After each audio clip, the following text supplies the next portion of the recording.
Hello and welcome to How to Stay Married So Far. People don't do podcasts. If you're listening on podcast, head over to YouTube because YouTubers are now seeing us in all our glory. Well, she just said we both look fucking hideous just before this started. I never said that. I You did not did. say fucking hideous. She said, well, I hope everyone listens to it so they don't have to look at us. See, people that know me that don't know you, like people I work with and stuff, would say I'm the biggest exaggerator in the world, but my God, they haven't met you.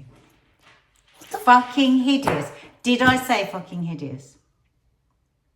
Did I say it? You've got that said we both look beauty. shit. Yeah, but you never look shit. You know you never look shit. What you're saying is I look shit. I don't know that. Then I'd have to be a goddess. Everybody looks shit some days. Especially when you're 60. Boom, boom. Nice segue there. Nice. Okay, well, welcome to How to Stay Married. It's been 3 months. We've been away. We had a break. It's been nice. We didn't have to talk to each other. And I have to say, I've noticed that one of the selling points around this podcast is the fact that it forces us to talk to each other. And the fact that neither of us have come to the table to want to record one for 3 months suggests that we don't want to talk to each other. Because actually, I find this is one of the only occasions where we genuinely just sit uninterrupted, slightly bar a postman, and talk to each other if we don't lose concentration. I've not lost concentration. Or yawn. I'm not doing either. You're very close to both. When you say it, maybe it means that we haven't wanted to sit and talk to each other. I don't think it is that. I think with so much, it's the same with telly, it's the same with social media, same with everything. You know how, what was it, that movie we were watching the other day, and they said Hollywood's got sequelitis. Sequelitis, that they have to do a sequel to everything. And I think sometimes it's really good, especially when you're talking about something like your marriage, to take a break and then come back. It's not necessarily that you don't want to sit and talk. It's just that you don't want to squeeze and squeeze and squeeze. And I think that, you know, social media is a very hungry machine that you could just keep filling. Even sometimes with cooking, I'm just like, do I want a bit of break from cooking? Say with coffee moaning.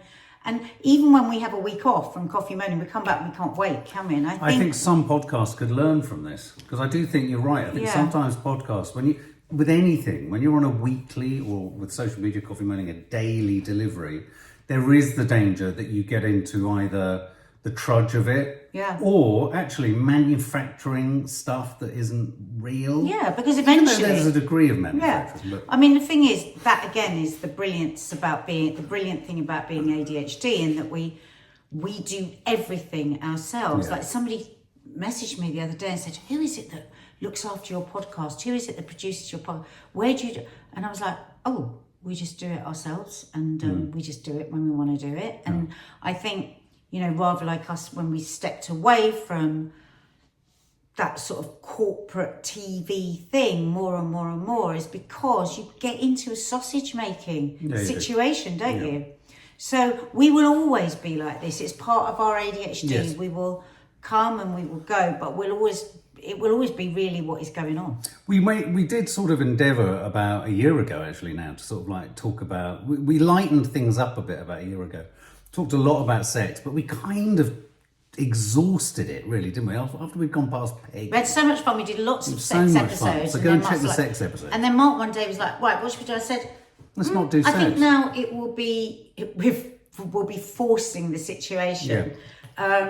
And the great thing is about Mark and I, we don't then have to have a meeting. We both go, and then we'll just fade away and then we'll come back to it. And I'm sure there's going to be some really good new sexy topics that are going to come up this year, which we will cover. But so we've been since we last saw you, we've been celibate. Something huge has happened. I thought it would be really funny. I don't know why. For a couple of weeks now, I've been saying to Nads, I really want us to do, because you've been talking about wanting to do content about, or, you know, talking about being 60 and what it means to be 60 and the highs, the lows, and an authentic kind of, it's a big thing. It's a huge age, isn't it? It's massive. And then it struck me huge age. Thanks, and I'm just sort of almost in my rear view mirror, I've got the vision and the echo of me saying waiting room of death around some topic that we discussed. That's it. When I said to you, what do you really think when you see women with grey hair poking through at the back? And you said, I think waiting room to death. Yeah, which I also think the same for men too. I mean, it's not just women, but Anyway, so I just thought it'd be really funny because it dawned on me one day. I was just thinking, talking to someone, and they said, "How old is your wife?" And I had a kind of hit the brakes screeching moment of, fucking hell, I'm married to a 60-year-old woman. Did you not want to say it? Did you want to say 59? Be honest. Because you didn't want them to think of me in a certain way. Yes. Yeah. Yes. That's what I would guess. Yeah, no, I'm just going to be blunt. Yes. But not in a, like I was embarrassed, but it was less embarrassment. It was more shock at my age. All of us getting older. I mean, I'm 6 years younger than Nadia. So, you know. Can I suggest, though, could it have been that you were interpreting how that person might perceive a 60-year-old Yes. woman, and you didn't want to say I was 60 because you knew they would compartmentalise me to being a certain way, looking a certain way, da. And so you thought, I'll knock a year off. But I didn't knock a year off. Did you say 59? No, I said 60. Oh, but you wanted to say 59. No, I didn't want to say anything. Yes, you did. You no. just said it. No. All the tape. I said to you, did you want to say 59? You No, said, I'm going to be honest. No, but I don't mean yes, that's what no, you but not did. literally. I didn't want to sort of. For a moment, I paused at I saying would have it because probably. I thought, I would "Oh my have. God, I've just." I would have probably, if it was the other way around, say I was 7 years younger than Yeah. you, and somebody said to me, how old's your husband? Mm. I may have said, not wanted to say 60, because you wouldn't be like what somebody they think of 60 would be, you know, it's all so fucked up. It's all look. Don't get me wrong. Look, you're pretty, you're beautiful, you're sexy, you're all the things that you've always been. And just because you've got another year older doesn't mean anything. You've made me wonder whether GILF websites could be more interesting than I ever thought they might be. But you're not a grandmother, so that's kind of cool. But you're 60. I mean, the fact that you're 60, my response and my shock and my kind of, oh my Christ, was pure vanity. It was purely about me, in a way, through you, talking about you, because our age difference hasn't changed, obviously, since we've been together, thinking, oh, right, so she's 60. Oh my gosh, so I'm 54. I mean, there is something quite nice. Sobering about it. Yes, sobering, shocking. I mean, we're all going, I'm going through a situation with my mum where the passage of time is becoming acute and you're like, oh, right, okay, fucking hell. We're now entering literally the waiting room of death. And yet I did have a moment where I thought, oh, wow, I don't quite know how to get over this. Scary. Am I going to... No, but was it scary? Is that moment? Yes. I don't think you should pull your punches. I think you've just got to say what you think, because Yes. nothing is going to offend me and nothing. Yes, it was scary. It's scary from a perspective of, oh my God, because you're that bit older than me as well. It's scary from the perspective of, we can all be scared about ourselves getting old and how unwell or not we're going to get. And it's likely she'll die before me. And then I thought, oh my God, she's 60. She could have a stroke. She could have a heart attack. She could have... And yeah, so suddenly there was vulnerability around you. Then it seemed really kind of almost morally wrong for me to think, and I'm going to be blunt because there's no kids in the house for a change. Oh God! Right? Okay. Can I decide whether I want you to be blunt? I like to shag you. Oh God! We're not putting that in. Hang on, there's a whole fucking Don't podcast called say Shag, that. Married and a No, Boy. but don't say it. No, but the point is that I find you attractive and I still like to sleep with you and there's no problem in that department. But then I thought, maybe should I not be like that? Should I not desire you? I went into a real... Should I not desire it? Is it wrong that should I You give absolute wazzer. should I give you a break? Because of your back. Oh, shut up. Nothing's your back that's more of a worry. There's nothing wrong with my back. The way you never stretch, your back's going to be pinging. You'll be sat in a chair before I will be. Those that do yoga live longer. So you're the oldest woman I've ever been with, and I'm now also, even though I'm 6 years younger than you, as we established when we went through all the people we've slept with, I'm the oldest man you've slept with. And what comes with it is a sobering moment. It's strange. So does it not, do you feel strange being 60 in a relationship, in a marriage, where we've been very young at heart? We are very young at heart. Did you suddenly feel like, oh, I need to kind of don a tracksuit and expandable waisted trousers and become middle-aged? I and thought old? I need to do more weightlifting, more walking, and more excellent nutrition is actually what I thought. I didn't So think, double I need down. to go and get myself an expanding waistband. I thought the exact opposite. No, I thought I need to elasticated reduce waisted my trousers. waistband. No, I thought, well, I've always liked an elasticated waistband, let's face it. Yeah. No, I mean, I agree with everything you say because, you know, as I've said lots of times before, having friends that have had breast cancer and having a friend who would do absolutely anything to know that she was going to be 60 is very sobering in a different way. Yeah. It really does. And I'm really not exaggerating that I think of all the people all the time that didn't get to make it. An 18-year-old that might be looking at a shorter life. So, but that's not where I start. Where I start is, shit, I'm 60 and oh my God, and da-da-da. So I start with that and I start with, you know, a feeling, oh my God, I could have a stroke, I could have a heart attack. Is this when I get cancer? Is this now? Is this, I've got more paranoid about my health. So I go to that. I go to all the dark places I go to is, you know, I loved having children when I'm older, but then, you know, I'm going to leave them when they're younger than I would have liked to. I may very well not have grandchildren. All of those things come. And one I've always, I mean, over the last 8 or 9 years, I've had those thoughts, but there is something, like you say, that brings hitting a really round number like that focuses you to all of that. So, and it would be easy to get down about it, go, oh God, but I make a conscious decision every single day to embrace it. So, say for instance, somebody says something about an age. Say a friend of mine who's 60 and, you know, a similar sort of age, and somebody would say something like, oh God, that's so old-fashioned. Old? Oh, thank you very much. I hate that. Yeah. When people get offended when somebody talks to them around their age, it's like, what is so offensive about being 60? Why do people say to me, oh, you look really good for your age? Why can't they just say you look really good? Because what the suggestion is all the time is that at 60, you're kind of done. Over. You're done. You know, you're not interesting. Yes. You're not good looking. You're not all these things. You're not valuable in the same way that you were before. So that I'm really attuned to it, and I'm just all the time trying to change my language with it. That's our dog that Mark keeps looking at. I'm constantly trying to change my language and hold myself accountable for language myself. That is ageist. But the biggest problem is being ageist amongst to your own self. You know. Yes. Can I say something really blunt?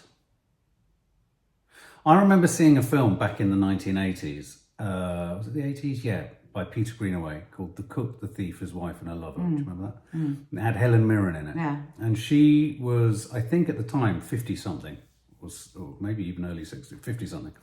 And she has a lot of naked sex in it. I think she might be in 40s. And I remember looking at her having sex, and I remember vividly thinking, I will never find that attractive. Right. No, but isn't that... So, wow, so we're both celibate now. Hey? Well, I'm 60. She was in her 40s and you No, thought... hang on a minute. No, but what's we are interesting- both now celibate. You are going to really regret that comment.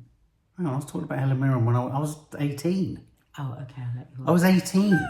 I was 18, and that's my point. At 18, 19, I looked... Of course. And I feel awful. I'm not saying this in a sort of proud way, but I'm throwing it down because it's a challenge to myself and a challenge to ourselves, all of us. Because it wasn't like body image was not a thing back then, was it, for any of us? Even in the feminist movement, was it? It was more, I suppose, because women were the object of the male gaze and all that kind of stuff. So I'd come out of that kind of world. But when I saw her, I just remember thinking that she was dismissible. I didn't find her erotic, attractive. Because that's the way of the world. You're 18, you're supposed to. Get this. So then I catch the film about 10 years ago, and I found it fucking erotic. The horniest thing ever. I was like, wow. And it's just, I think there's, what am I trying to say with that? I don't know. I suppose it's easy in our heads when we're in a relationship to elect to take ourselves to a younger age and somehow kind of think that we still think like that. We do grow older. We do evolve with the person that we evolve with. And I always remember that really important thing that your dad said. I don't think your mum was serious about wanting to get a facelift or anything, but your dad, I remember years ago. My mum would. Yeah. We were going to club together and get her a facelift for her birthday. I Can't can't remember how old she was. I think she was about 6. Well, maybe about my. Yeah. And it was all going to go ahead. And we said, "Oh, Dad, he hadn't been informed. Anyway, we're getting Mum a facelift." And he went, "What do you mean?" Yeah. "Oh, Mum's, we're talking about getting Mum a facelift. She's really excited about it. She thinks she might do it." And he went, "But she will look ridiculous. She will look 18." And it was so lovely. And my mum, that was it. There was no more discussion about the facelift, because for him, they've grown old together.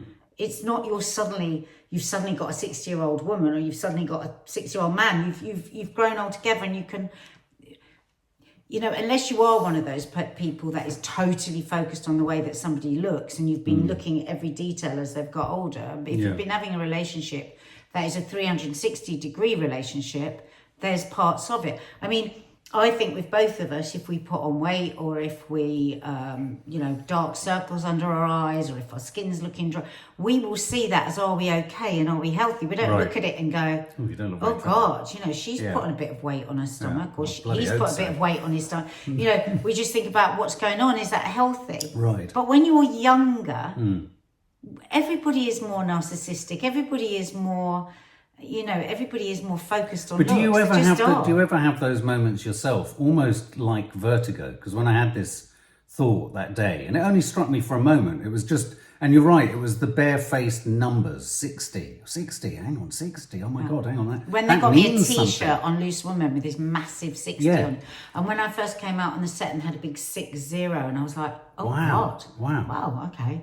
Because there's all that sort of, we're young at heart and all that kind of stuff. I mean, I've written down some questions because I want to ask you some questions, because, we've talked a lot across many of our podcasts, across many How to Stay Marrieds, about how, the sexual component for Nadia and us is not one of just, it's like an arbitrary thing. You have to be emotionally connected and all that kind of stuff.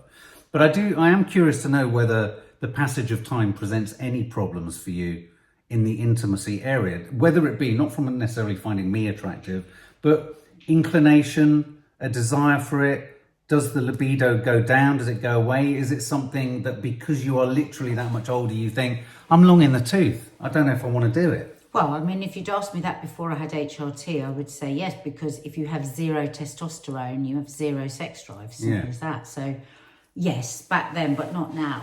It's still just a part of me and a part of us. But it's funny, yesterday I had a real moment, went to we've got 2 beautiful daughters, and I absolutely revel in their beauty, and I'm really, really lucky that I've never had that thing as a mum with 2 beautiful daughters that I ever think, oh God. I wish I was like them. Yeah, or resented their beauty. I just love it, and I love their youth, and I love their freshness and everything. But yesterday I went to the sauna with my daughter. And there was, she came out, she looked just gorgeous. And I was like, oh my God, you look so beautiful, and da-da-da. And as we walked up towards the stool, I just caught sight of myself in the mirror. Oh. And I was like, wow. What? You really do just look like someone's mum. And I thought, my God, you look a bit like your mum. That's what I thought. Like my mum, when I had that thing when I was young, and I would look at my mum and go, oh my God, she's got that body of a mum. And it was like, and again, I had that moment of like, oh God, I've got to do something about that. And I thought, well, there's not a lot more you can do. And then just acceptance. There are times, do you find it, I don't know if the girls do it with you so much, because they adore you and they idolate you, they think you are beautiful, and obviously, but, and you're such a sort of role model for them around body image, and you really help them try and sort of unpack their own kind of issues and all that kind of stuff. I have caught the girls on a couple of occasions, I'd say in the last year with me, where I've, not looked my best at all, and I've looked at, and I've seen a look pass over their eyes of dad's getting old. And I'll catch, like you just said, I think the other day I was out with Kiki, and bless her, we'd gone to see an exhibition and she linked her arms with me, and All I was thinking as we walked along when she linked her arms with me was, I thought, I hope everyone knows this is a father and daughter. Please. Absolutely. Please, I hope to God. No, Yeah. for her. You look like a dad. And she was so sort of free and easy. It was such a lovely moment. And then I caught a glimpse of myself. I thought, fucking hell, what a car crash of an old bloke. He's a okay, I mean, I must admit, I look at some other 50-year-old men and I think, but even if you're good for your 50 yearsness, you're 50 years old, you're 54 years old. I mean, we're talking a lot about looks here. Yeah, and I don't mean And the thing is, no, but the thing is, I think what the connection is because actually I feel younger and freer than ever in lots of ways because I am wiser, because I am more discerning, because I feel a stronger person, I feel an empowered person, I feel all those things. So what becomes frustrating is when your face and your body don't show that. And I think, and I really understand it when people talk about wanting a facelift or wanting this or wanting that, because their face doesn't look how they feel anymore and they look miserable. Like I remember a few years ago saying, Mummy, you all right? She goes, I'm really sorry, I really am. I'm having a nice time. But this is just what my face looks like now. So I think that's the thing. Like you were having a lovely moment, you're walking along with your beautiful, you're in a lovely place and you catch sight of yourself and you say, that's not what's going out to the world. Well, yeah, but... So what you have to do more and more is say, does it really matter what's going out to the world? No, absolutely. I mean, but the other option you're saying is go and have a facelift to make yourself feel a little bit closer to what you're feeling. But all I would end up looking is one of the Bogdanov twins walking down the street. I'm absolutely not saying go and have a facelift. I'm not saying that at all. What I'm saying is I understand when people have said that. Yeah. But the way through is to not mind, and that's the real test. To just, and you know, women will say this all the time, I'm invisible. And I can think when I was younger, how invisible the older women were I work with sometimes. How it was like, oh yeah, no, we've had a nice chat, but do I really want to go now with you to the pub? And do I really, and that ageism. Maybe that's just the way it's supposed to be. We'd fall into different But that's the same with men. I mean, you know, and especially when you're I say unfortunately only because I am a white middle-aged man. But when you're a white middle-aged man, we are quite understandably one of within certain circles, not within kind of the Reform Party, but in kind of more civilized kind of progressive circles, we're the most dismissible type. We're the one that's a white middle-class man ignore. And so that sense of invisibility, I very much feel, and I very much sense that. You know, it's like, I can't remember, one of the girls said the other day, Kiki said something like, she said, it's quite cool, sometimes you look kind of American, but she said, otherwise you're just one of those white middle-class dads. And it's like, oh, really? She said, but you are a white middle-class British dad. Exactly. I'm like, yes, but... I am a 60-year-old woman, and from some angles, and with a nice light, we've got a light on there, I can look less than 60. Yeah. Some angles, I can look... I accidentally took a selfie like that. I looked 76. Right. You know, we are what we are. You know, and like sometimes when you say to me, and it really annoys me when you go, oh God, you're looking at me and thinking that looks older. And I think, well, we are older. I'm not looking at you going, God, you look exactly the same as you did 20 years ago. No. I'm not actually thinking about that at all. But when you keep highlighting it. So I think the thing is to talk less about the way that you look, try and find a way to just care a bit less. It's really hard, but to just care a bit less. But and to just keep feeling the feeling that is so good as you get older. Like, you just take less shit. That's the best thing. Okay, when it comes to things like marriage and sex, and how do you feel different at 60? Do you view things differently? Do you feel... I've got here, have you hit a tolerance limit around your marriage? Do you feel less tolerant or more tolerant of things? Well, I think, honestly, I try to give up on some stuff that I still want you to shift. Right. Like what? And so that's a difficult thing, because some of that stuff I don't want to give up on, but some of it I think you have to understand when you're flogging a dead horse. But also there's an age difference. Because you'll have things as well that you'll feel, oh God, she's never gonna, so I have to give up on flogging the dead horse. Give us an example, I'm curious. Like, you say, give us an example. I'm curious. No, I mean, I genuinely am. But you No, say, but I genuinely am. No, but you say that, but you go into a tailspin. No, I'm just genuinely said. curious. I am absolutely 100% sure that you are genuinely curious, it's whether it's a waste of time saying it. So I think in one way, yes, I am less tolerant, but in another way, I'm having to find more. I understand I have to find more tolerance, and I think that's good. No, but if you're less tolerant, but you need to find more. No, but I think there's a forever departing. That's weird, isn't it? Well, that means it's only going to get worse. No, not really. Well, it does by that description. Oh, yeah. I need more tolerance, but I'm getting less. Well, that means we're on a spiral. No, I don't think I explained that. Do we need to get a measuring stick out? I think what it is I understand more what I want and what I don't want, but I also have acceptance on what I'm not going to get. And you're not going to give me one clue on one thing?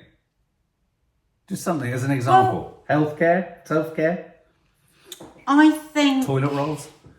Well, I mean, I think, no, the thing is, I would say, first of all, I'm in awe of your sobriety, and and I'm always applauding you on that, but I've always wanted you to go regularly to AA meetings. Right. But you've never been able to do that, and I'm kind of giving up.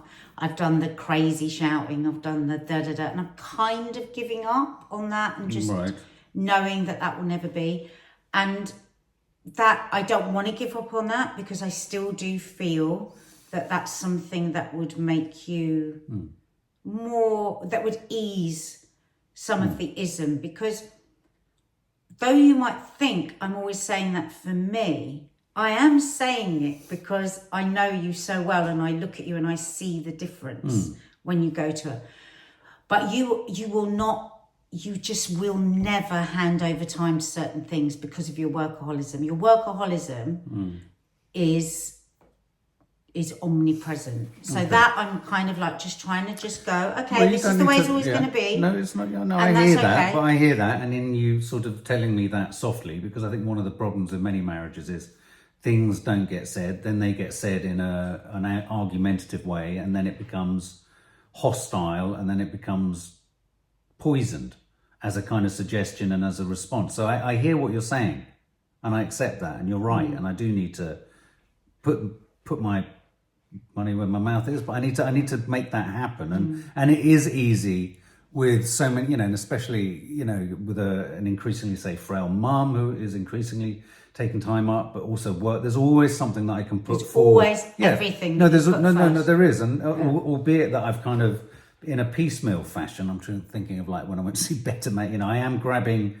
meetings, but I tell you what it is. It's like, without going into a kind of 12-step recovery chat, I got that weird thing with a meeting that I was enjoying that I then didn't go to for 2 weeks, decided that my therapy was delivering on what I needed to in those 2 weeks, and simply allowed myself to look away from something that was actually quite rewarding for the 2 or 3 weeks that I'd done it before. So I hear you on that, and I will do something about that, because I don't want you to feel that that is something that can't be talked about or said or heard. No, because I get it. I think you're right. I think you're totally right. How do you view the future now you're 60? Do you look at the future and go, oh God, max, I've probably only got 20 years? See, I've spent all my life not thinking about the future. Right. Like somebody, like somebody the other day was asking me about pensions, and was asking about this and asking me about that. And I said, how long have you known me to even ask me that question? Yeah. You know that I don't think like that. And they said to me, but are you not scared? And I thought, and then ever since then, I keep thinking, should I be scared? Oh, fuck me. We've been scared all our lives. No, but this isn't about you. I'm saying about me and about the shifts at being 60. Yes. And so then I went into this whole thing, which I do think is true, which is I haven't really grown up properly, and I don't want to. Right. But also there will be a price to pay. I think more now that there will be a price to pay for not growing up.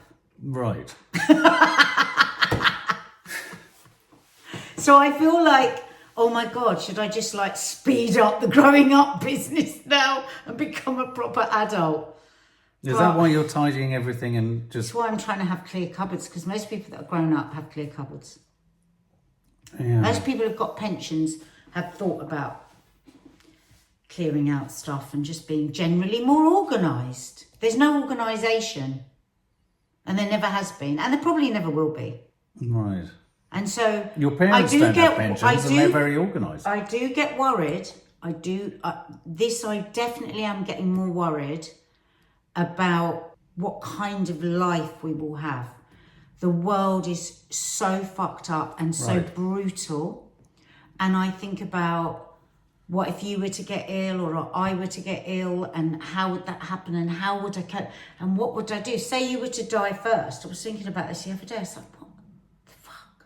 I've never thought about any of these things. Right. So those things are speeding up in my head about how I would manage. Right, God, I suddenly feel so stressed. Yeah, I said to you, shouldn't ask me.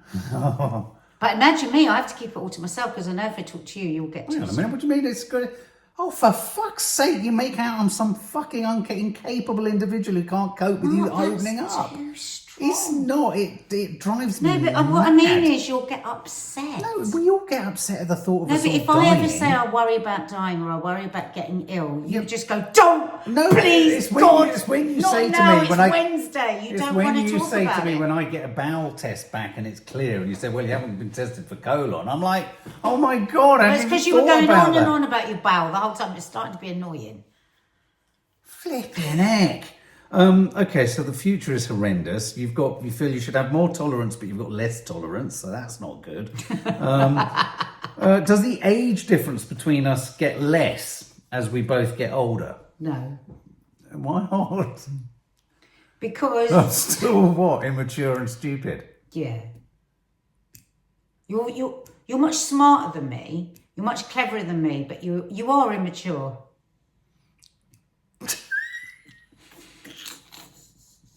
But then so am I. So surely we should match up.